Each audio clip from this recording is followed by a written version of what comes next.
This meeting is being recorded. No, no.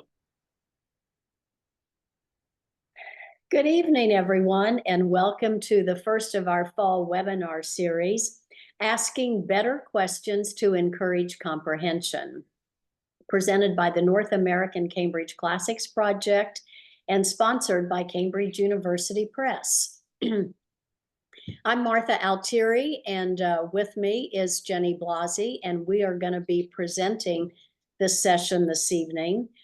We've been doing these webinars for a number of years. We're both members of the North American Cambridge Classics Project, or NACCP. And we also run the summer workshop. And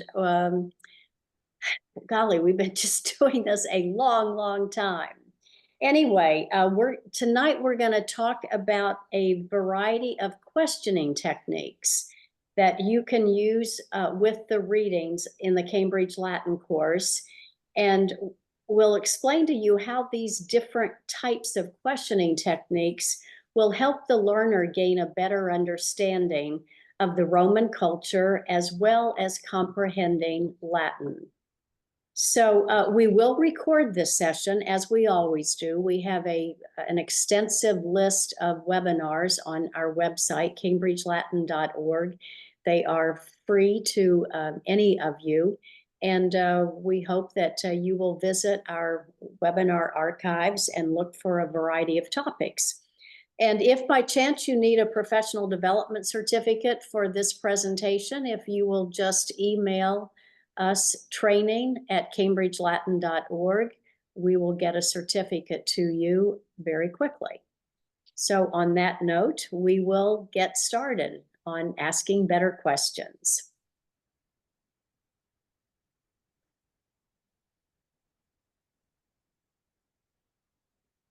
Just give me a, oops. Okay, I just need to do one more thing to be ready. Okay. So I'm sure you've all taken a car ride somewhere or been the person in the back seat that has said, are we there yet? We get that impatience and want to get going. Well, as time has gone on, Waze has helped us out by telling us when we should get there. We don't have to ask any longer. But for some of us, it puts a lot of pressure on us to get there by 12:29. And the same thing happens in education. We often are being asked by administrators to lay out our lesson plans, our weekly plans, our monthly plans. And then we ask each other constantly, where should I get to by the end of the year? How far should we be? So all that anxiety tends to influence how we look at our book and how we look at the text itself. And we tend to say, okay, here's my plan. Oh, the chapter has 7 stories in it. This is the first one. What can I do? All right, we'll just read through the story and then we're going to give them a worksheet to do, or I'm going to ask a few questions, but we're definitely giving them a worksheet. And then we're going to follow up with some other kind of worksheet, because our whole goal is to cover the story, to fill in the blanks with information that we can feel like we've done something with this story. But the problem with that is our thinking is we're getting through the story.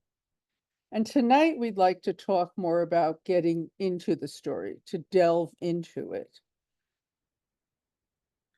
And one of the reasons why we want to make that distinction is the more you get into the story, the more your students are going to become involved in those characters and in the storyline, and they are going to get excited about reading those stories.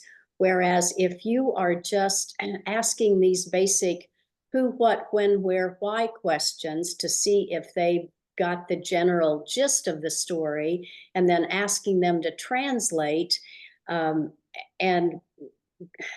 God forbid, and asking them to parse all of these words within the story, that doesn't create anything meaningful for the student. That's just really getting them through the story. And so, part of the parsing, I'm sorry.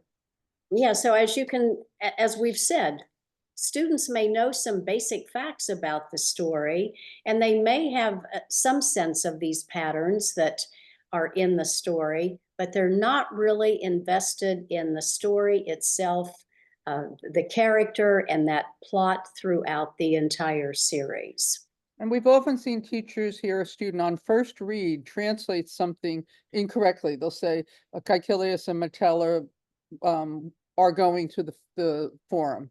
And it actually is in the imperfect. And instead of letting it go the first time, the teacher will say, well, are they going? Or how do we know? Oh, it's got a BA. So is that something else?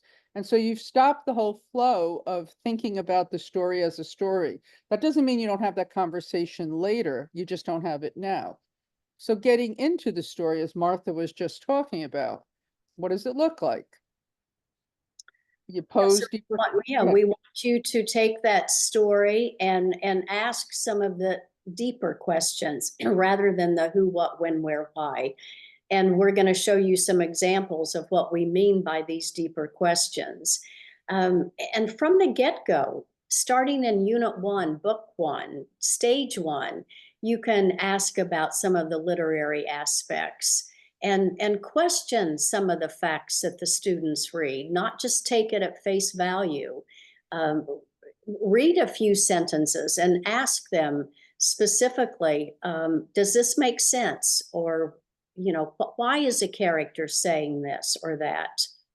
And clarify assumptions. And when you notice the cultural aspects of a story that ties into the actual story itself, then students comprehend what they're reading a whole lot easier than if you're just asking some basic questions about it. So the result is they care. They start to care, and they start to say, whoa, what's going to happen here? Or didn't he do something stupid in the last story? They actually connect the dots. But even though you are talking about the content of the story, you find that students will build an inherent understanding of their sentence patterns because you're using them over and over again.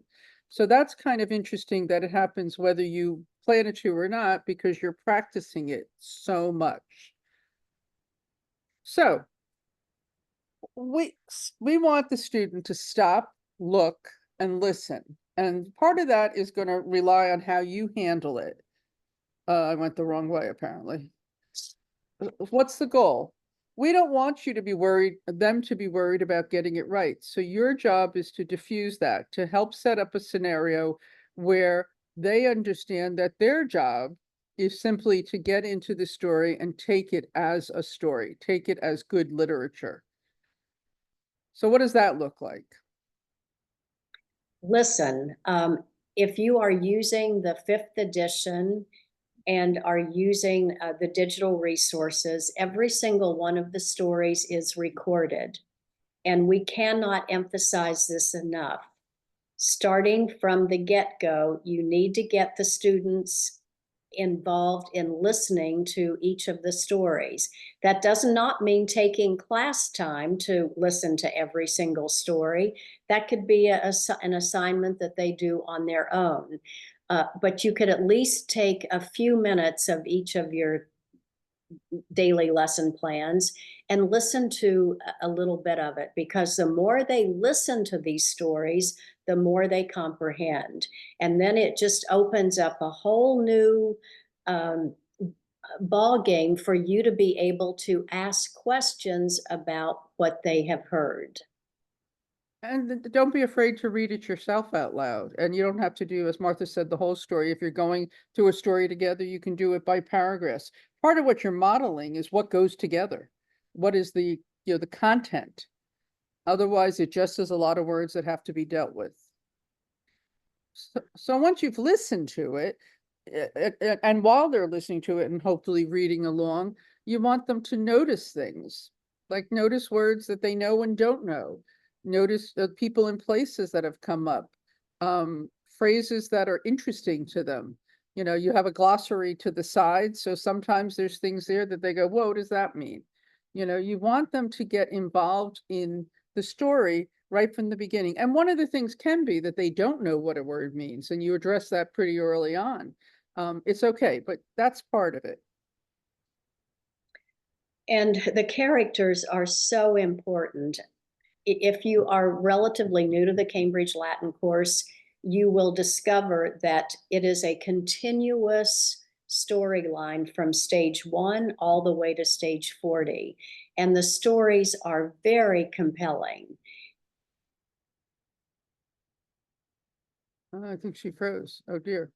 The story is very compelling, and some of the characters, like Quintus, goes all the way through the whole series. Salvius shows up in book 2 and goes right through the whole series until he gets his comeuppance in 40. And the kids can like or dislike a character. Over the years, I had both. I had kids who thought Quintus was the biggest wimp. Same with Salvius, they loathe him in many ways. And one of the questions in Unit 3 that we often ponder is, was he a good person or was he just a good Roman, but not necessarily a good person? And could those two be in conflict? And that's the kind of thing we're going to be talking a little bit about. So once you've, read through the story, ask them some questions, the kinds we're going to be talking about, you might even say, what does this sentence say? Or how do we know what this sentence says? Or maybe you'll even translate a sentence out loud and see if they agree that's what it says, or not translate anything, just ask pointed questions. Then you step back and you say, so what's going on here? And there's two kinds of stories in the Cambridge Latin course. There are stories that bring the plot forward, and then there are stories that are outliers. They're either there because it's kind of related to the culture. In stage 9, there's a story called In Apoditerio, which of course is about the baths, and nothing major happens in it. It's very funny and it's a little skit, but it illustrates a little bit of Roman humor and Roman life. That's an outlier. Pastor at Leo in stage 8, which of course is a take on Androcles and the Lion. And in the 6th edition, they finally call it that, but we're not there yet. They're not important to the storyline, but they're good stories. But some of them actually are the point of the story, has something to do with what we now know about the characters and either daily life or weekly life or whatever. I don't know if you have essential questions in your school. I did, and one of my essential questions was always, are we alike, the Romans? How are we alike? How are we different? How are the Romans, what about this reflects how the Romans are, etc. I'm just going to interrupt to say Martha's computer died. She'll be back. So that's the point of discussing the point. And that's what I just said, reflecting on what it tells us about the Romans. All of that's before you worry about whether it's accusative plural or dative singular or an indirect statement. All of this is interacting with the actual story. So imagine this is the only piece of Latin left in the world, and that you're not Latin teachers because you know a lot more. If you were up for it, if you would put in the chat, or you can comment out loud since there's such a small group of us, what would we know about the Romans, assuming we could read all this Latin, just from this story? I'll give you a minute or two to type something in the chat or call it out, either one.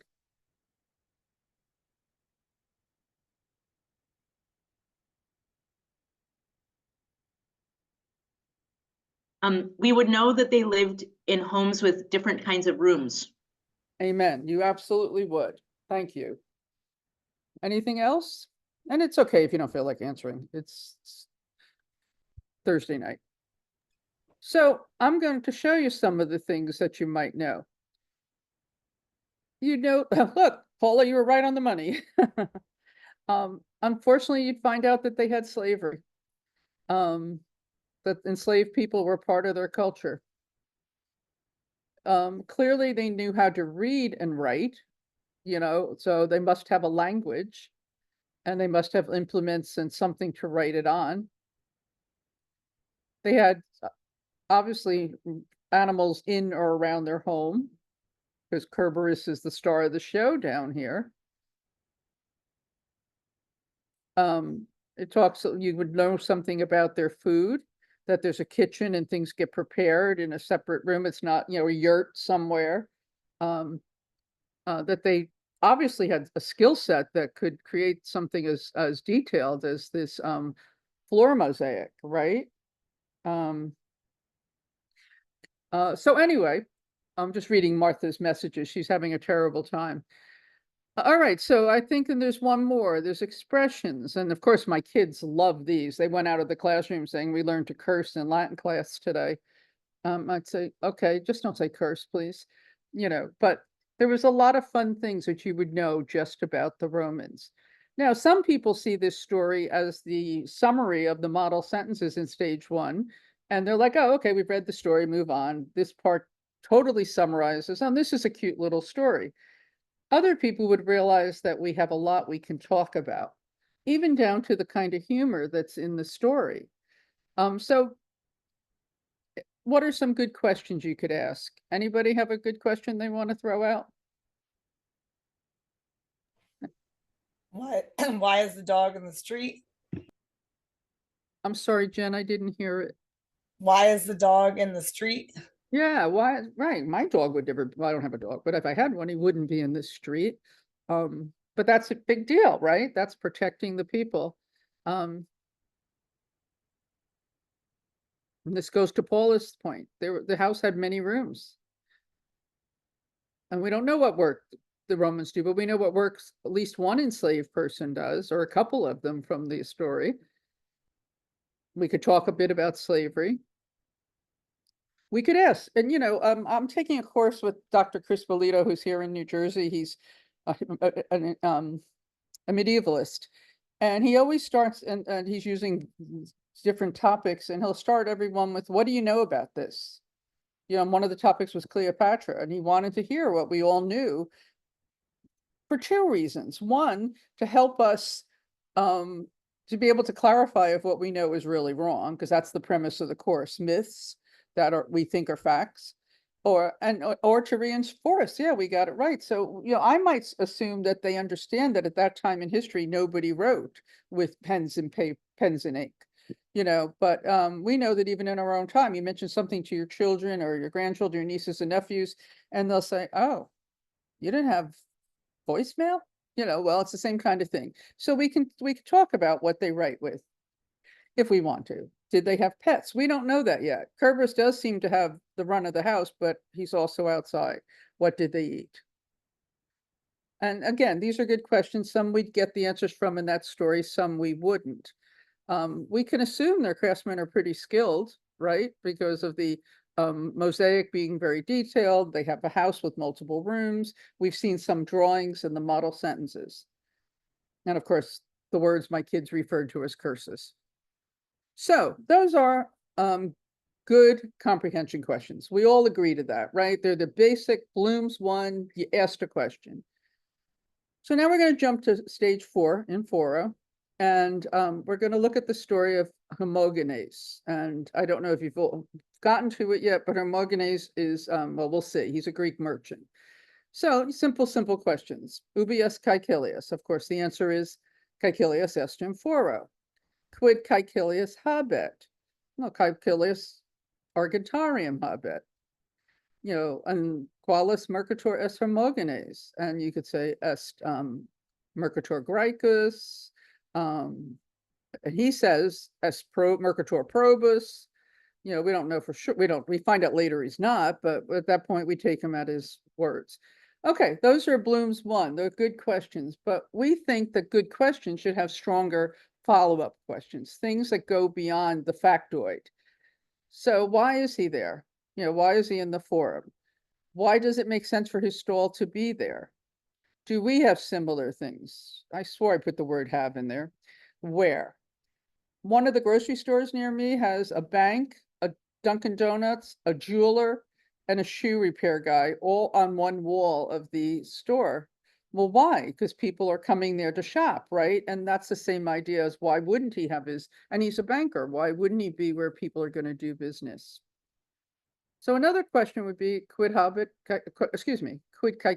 habet? Again, why? Why is a much higher question?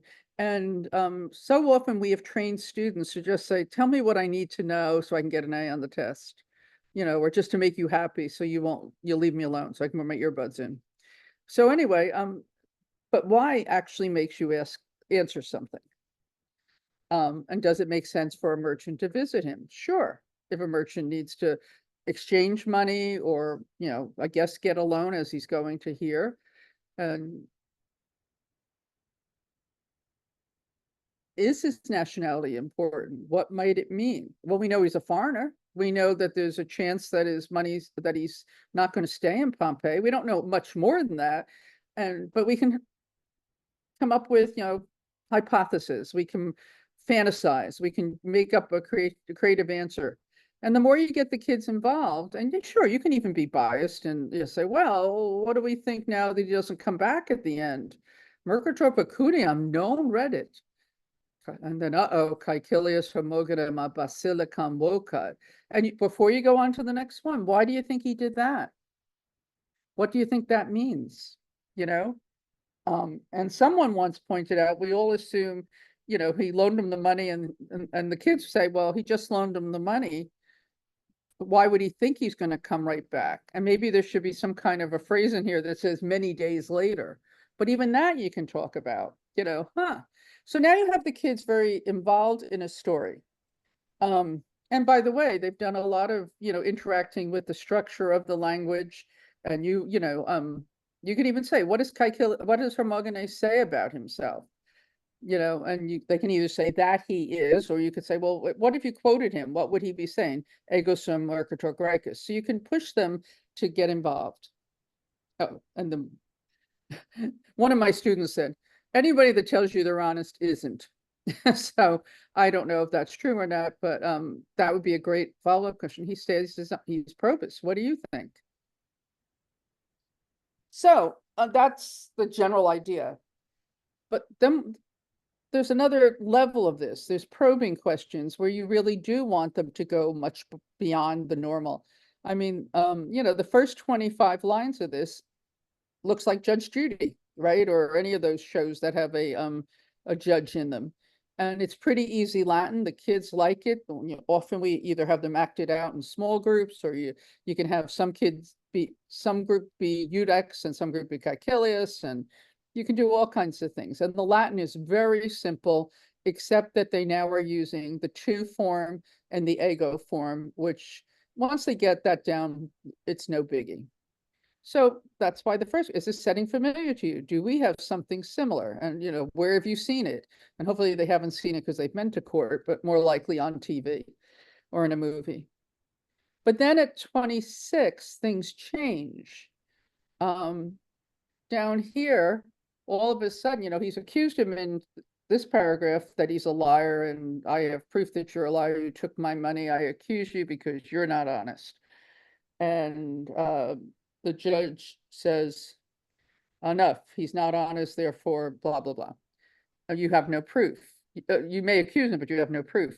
And Caecilius says, oh, no, I have proof. So, what do you think Caecilius does at line 26?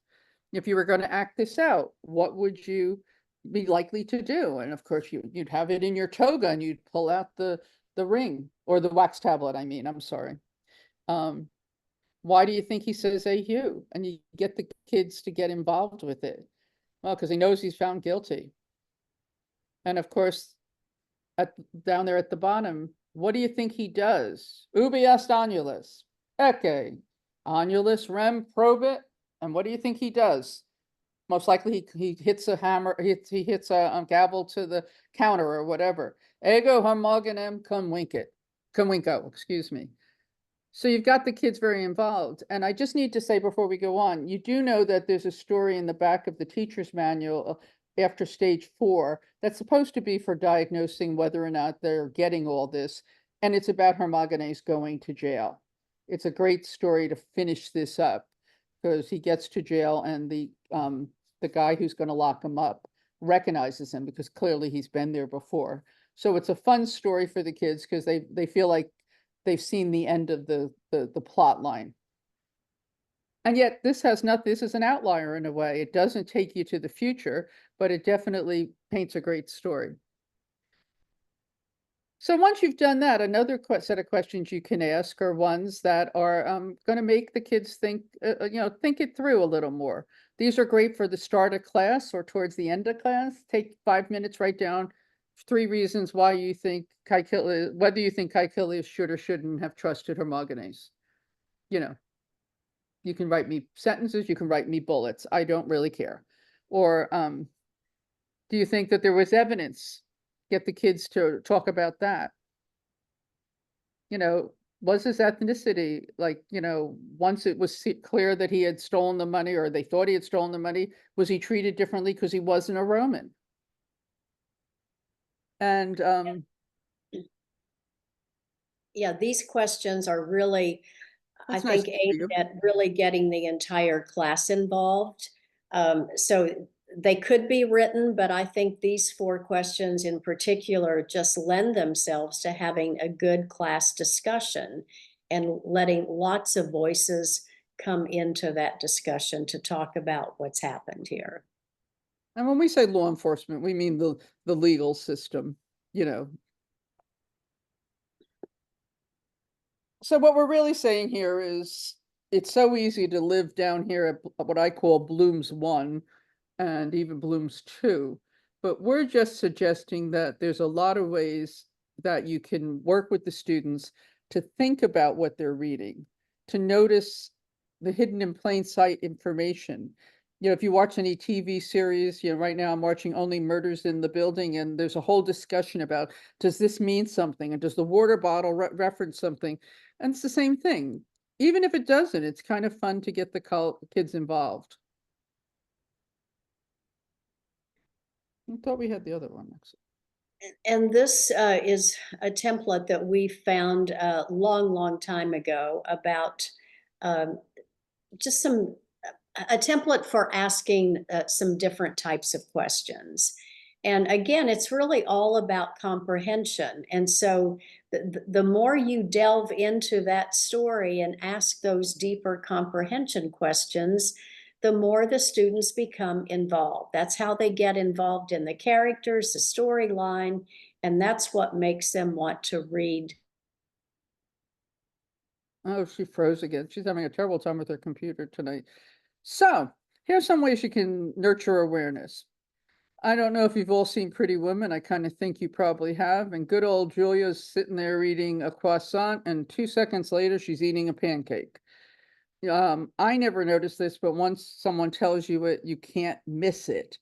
So what are you doing there? You're looking at for continuity and consistency. Does it make sense what this character's doing? Does it match with their personality? Um, does their location match? You know, wait, I thought he died on the mountain. Or, you know, why is she look that way? She didn't look that way in the first book. Those are the kind of things that you would get the kids to talk to you about. Then there's also spotting inconsistencies. And of course, in movies, that's been quite fun over the years, seeing the Coke can in somebody's toga. Of course, for a the gladiator, you know, didn't know that he was getting a modern visitor. And here we have a gas tank on the chariot in Spartacus. Now, I use movie ones just because they're easy references, but there's ones like that in our book that sometimes make sense and sometimes don't. They've gotten less that way because we keep calling them out to the publisher, but some of them, it's just a matter of questioning the detail. So this is the beginning of stage 17, and here we are. And the implication, because he has his carryall on his shoulder, is that they just got here.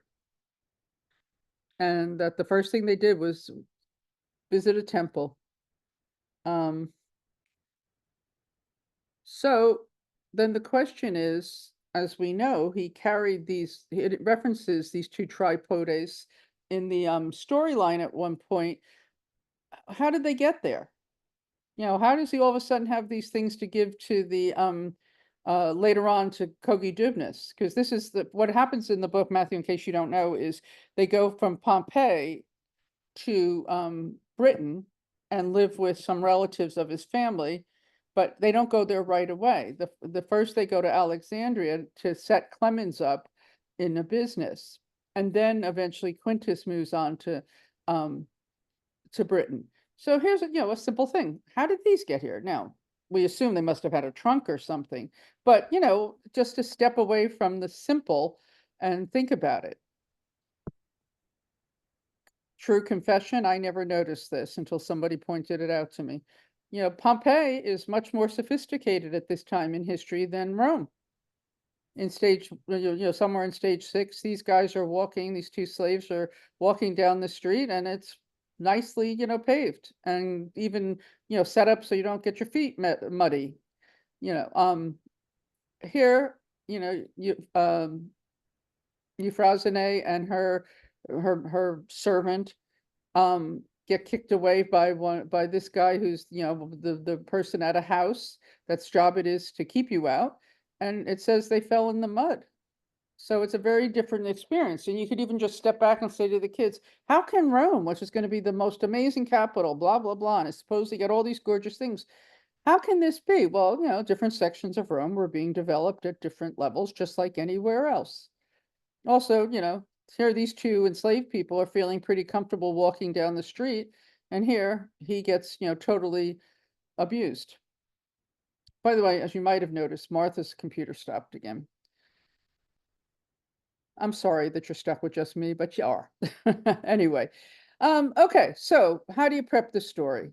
The thing we think a lot of times happens is when people are busy and you run around, you get so many preps, you need to know the story. And if you can't do it now, I would suggest sitting down with a bunch of stories and reading them through. When a number of us were teaching together, we, not in the same school, but at the same time, we'd get together and read the book and talk about, oh, that's interesting. Oh, we would do our own version of what we're describing, asking questions and looking at it more seriously. And since eventually you're hoping they're going to do AP or IB or read lots of Roman literature, you need to treat every story like it's literature. Take it seriously. That doesn't mean without humor. It just means, it's not a stupid story just because it's a simple story. And of course, you want them to identify the culture that's happening both in the stage and the Romans, which we referenced. But you don't have to do this alone. For those of you who are relatively new, there are questions both in the teacher's manual, and we also have questions that NACCP has gathered up from teachers that are in Latin and in English. So you could have either set. They're on our website. You want to look at the background material in the book and in the teacher's manual for help. And then there's all kinds of stuff on Go you can do that relate to the story. You can back it up. And actually, there's a series of questions in some of the stories called think questions. And the think questions are similar to all these kind of questions we've been asking, from the simple to the more, higher level. And then you have to decide, is this a story that you're going to just have them talk about the storyline and move on? Is this a story you're going to spend more time and come back to on a second and third read to look at the grammar, the language points, to see how it goes together? That's the kind of thing you need to decide when you're prepping it. So the most common question we get at this point is, but what about time? This is going to take forever. No, it's not. It doesn't really take much longer. I don't think it takes any longer, because the difference is it might be that you're not putting them in front of a worksheet as much, because you're doing a lot more of it interactively. Because I found with my students that the minute I started worksheeting them, they would treat it just as what it was, work.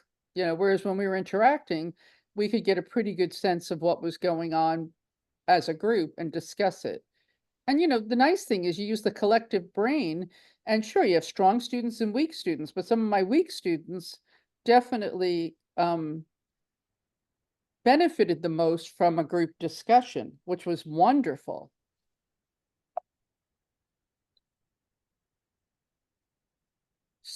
So, we threw these words here because I think this is a way to help us to think about what kind of questions we're going to ask. And, you might even along the way have to teach your kids what some of this means. They're so used to getting the right answer and, getting the job done that they may not know that there are questions that, other ways to think about something. What did you notice? What information is new to you after you read this story? Even what did you think was stupid in the story? And I always say to my kids, you can't answer the whole story. And if you do want to answer that, you have to tell me why. But most of the time, once you teach them that you're really looking for their thoughts, most kids will show up for that, given a chance. So, what did you imagine was happening? How do you how much do you think this is going to affect the situation? Hypothesis, what might you do differently if you were there? It doesn't matter if their answer is dumb. You're getting them to think. All right. So we thought we're going to be done early tonight, but that's okay. We thought that after we had done a little bit of talking, we would let you be the ones to look for some other questions here. And it doesn't have to be, these are the ones from the teacher's manual, which was our point, that you don't always have to do all the work yourself. And again, Matthew, I don't know what you've read or not read. Venatio is a story at stage 19 where when they're in Egypt and Quintus has been invited, as it says here, along with Barbalus, whose house he's staying at, to go on a hunt. So the fact question is just that, ad venatio. What might be some follow-up questions that you could ask just about that, if anybody feels like jumping in?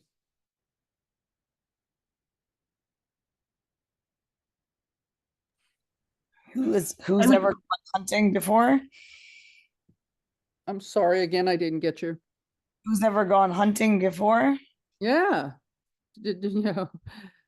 And actually, and if you think about it, back in stage 8, he does throw a spear at a boar. So is that the same kind of hunting too? So that would be a good question, because you could go in all different places with it. And interestingly, because the boat race happens after this, even though it comes first in our book. And if you remember when the bear starts to attack Cogidubnus, what does Quintus do? He picks up a spear and throws it. So it's interesting. There's this little spear theme going with Quintus. Paula, did you have a question too? Yes, and similar to Jennifer, just was this hunting for like a leisure time activity, do you think, or would it be more out of necessity? So that might be something maybe you could ask. Oh, the that'd be a students to good think about. question. Yeah, both of these are good questions. Which is our version of, we were asking the same thing, but very vaguely. And apparently I don't know how to put a question mark on a thing. And then I was thinking, like, maybe they don't even know anything about the Nile. We just assume they know all kinds of things about Egypt. What do you know about the Nile? Do you know what kind of animals are in the Nile? You're going to find out in the story, but what do you know? I thought that was kind of cool. The book suggests what preparations did Barbalus make.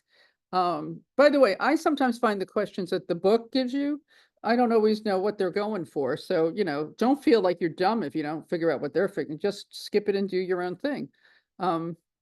Of course, what according to the story, what are the preparations he's making up high there in the first paragraph? And so he's called his manager, Formio, and he's going to send him with slaves, and they're taking goats with them. And that's all we know, right? And that's really the question 3. So I don't even know why there's 2 questions there. What causes Barbalus to hesitate? And that's, of course, the astrologer showing up, right? He's all upset. And so you get the simple question, the astrologer told him not to go. Now, an obvious question is, well, I won't say obvious. What are some questions you could ask after that?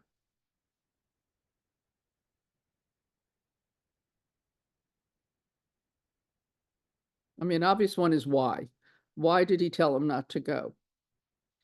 And, so, okay, we find out that the sun is going to be approaching Aries. Now, Aries is one of the signs of the zodiac that's in the spring, early spring. It's right after, I think, Pisces. And so, it could be that he knows that there's winter storms still, right? We don't know, but he just says this is not a good time to be going. But Barbalus decides to go ahead and so what did we say? What was our thing? Oh, okay, so that was our version. What do we think it means? And I probably would say to the kids, do you know anything about the zodiac? And do you know the time of year? So why did he decide to go ahead? I think this is the most interesting question because it talks about peer pressure, right? Where is it? He mocks him. Oh, ubi hoc audivi astrologum derisi. Barbalus, quamquam ei credebat, me offendere noluit. So look at that.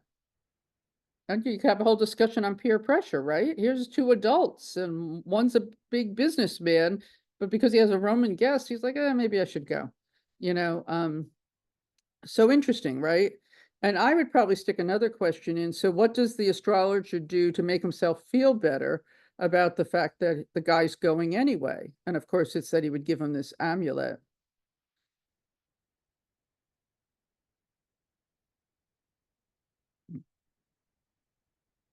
So describe the scene at the farm. And that's all in here. And I would ask, well, anyway, do you have any questions here at the bottom? What might be something, because it says describe the scene at the farm, make a list of the jobs Formio has carried out.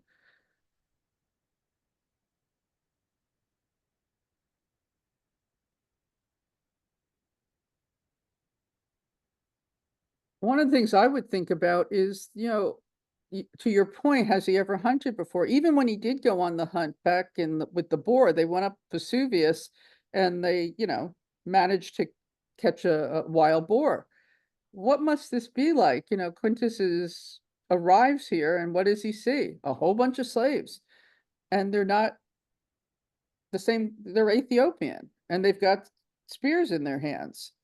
He doesn't know anything about them other than they look differently than he does. There wasn't color biased in the Roman world. There was status bias. You either were a citizen or you weren't. It might be that the reason they're Ethiopian is they're the best hunters. They have a skill set that goes along. I don't know. So you could, and this might be a place where I personally would make a point of making the point that this has nothing to do with color of skin. This has got to do with almost all enslaved people were just of every possibility.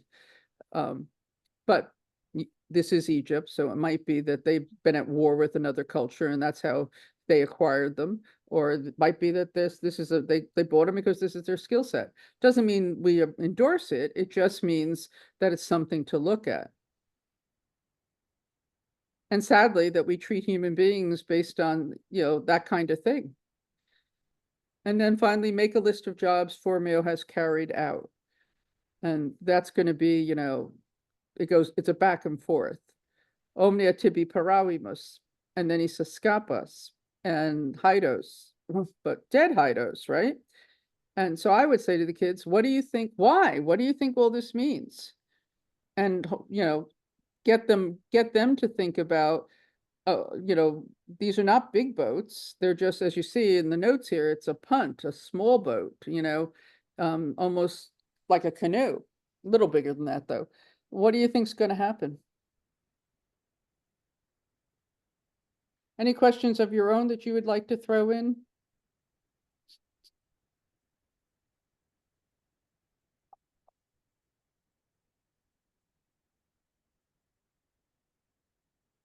And that's the question that I just basically addressed. Why does he have these things prepared? So why do we do all this? Don't get me wrong. There are always days when a story is just something to be gotten through. I am not in denial about that. And by the way, I think that's part of your job is to identify sometimes I have to get to this point. Where can I be mindful, but not necessarily demure, about what's important for the kids to practice? Eventually you will also go back to some of the stories and walk through them and pay attention to tense or structure. There's a sentence in one of the Barbalus stories that says, Barbalo respondi. And every single time I taught that, I'd say to the kids, I'm making a bet with myself. There's going to be a sentence you're going to all get wrong. And of course, we'd get to that sentence, they'd all say Barbalus responded. So, at some point we would look at it and discuss why that's not what it says. I wouldn't get crazy about it, but there was a place to actually go through and examine more closely the language itself.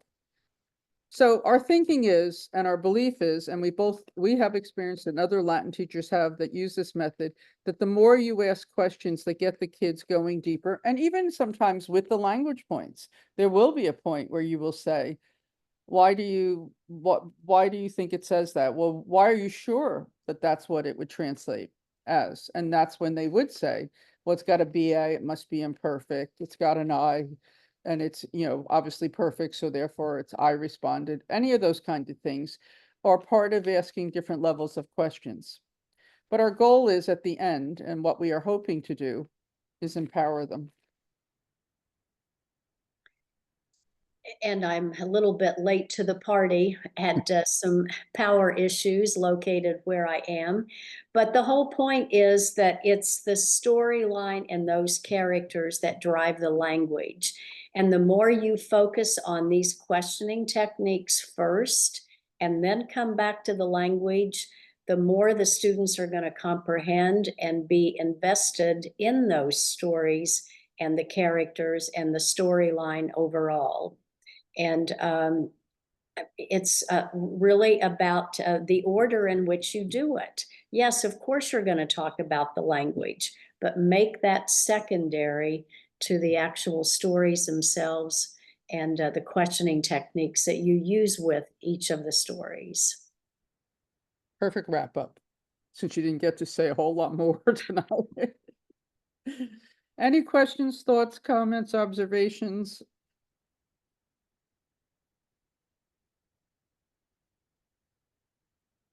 Apparently not. Well, we hope this helped.